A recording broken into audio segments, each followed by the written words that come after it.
unshakably sure of myself. And here's Ed Sullivan, off to the side.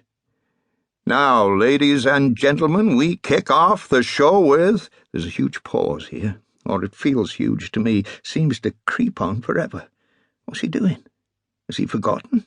No, he's just ramping up the anticipation. "Tom Jones!" Then there's applause, and above it a burst of screaming. The band kicks in, and the camera sweeps in with it. Sweeps in on me, dark suit, jacket carefully buttoned, trousers tight and straight-legged, white shirt with massive collar, Chelsea boots from Anello and David, just like the Beatles, hair long at the back by the standards of the day, and therefore just a little dangerous, a topping of lightly lacquered curls, big sideburns. The set is a small landscape of white boxes various sizes, and as I sing, I must follow a course carefully charted beforehand by the director, stepping down from one box and up onto another, which raises the possibility of putting a foot wrong and in front of a couple of hundred people in the studio and 15 million Americans watching at home, going down in a pile of splintered plywood. But those are the risks, and I'm young and burning with ambition, and more than willing to take them. Also, I know these boxes and these moves pretty well by now. I've been put through no less than a week of rehearsals, run-through after run-through in a vast downtown warehouse, a space so big that during breaks me and the members of the band called Ruby and the Romantics, who were also on the show, fall to chucking about this new plastic thing called a frisbee. Before I leave, I'll find a store that sells frisbees and take it home to Wales for Mark, my 8-year-old son. The stuff about Elvis Presley on the Ed Sullivan Show in the 50s, shot from above the hips at the host's insistence, according to legend, to prevent the lower parts of his anatomy inflaming America beyond repair, is just so much myth. Sullivan let America see all of Elvis, just as he will in turn let America see all of Tom Jones. Still, these are without question formal and anxious times in the world of broadcast entertainment. And only a few months previous to this, Sullivan has fallen out with Mick Jagger from the notorious British beat combo The Rolling Stones over his refusal to wear a jacket. I, meanwhile, have been formally warned during rehearsals by a producer with a clipboard to keep my hips in check or face immediate and irrevocable censorship.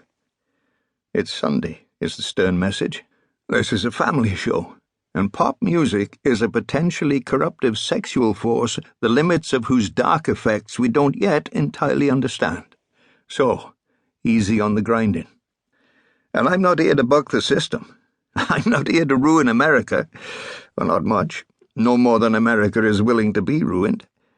I restrict myself to some big right-handed finger clicks, some swinging arms, and a small selection of hand claps at various heights. I obediently fight back the instincts of a performing lifetime and omit to grind. The song I sing is the one that has catapulted me to stardom in Britain and Europe and spun my life around. It's a song that has brought me out here to America, put me on a plane for only the second time in my life, seen me collected from the airport in a big black town car, driven to the Gorham Hotel and installed, along with a vast basket of fruit, in one of a pair of ridiculously luxurious suites on the top floor. The other suite, I get a kick out of being told, is assigned to Sammy Davis Jr. It's a song that has carried me to New York, where I will lie in bed with the windows thrown open so that I can hear the distinctive honking of the taxis in the streets way below, a soundtrack familiar to me from the movies, and now made real.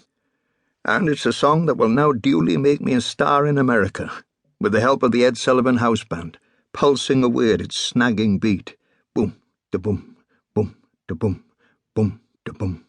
A song I've known since it was just a couple of chords, an idea for a title, and a hummed melody line my manager Gordon Mills prodding at it on the piano in his flat in Notting Hill Gate in London. It's not unusual. A song I had to plead with Gordon Mills to let me have, because I knew the moment I heard it that it was the one, the right song, the song with the power to change everything about my life, the song that was going to take me where I wanted to be.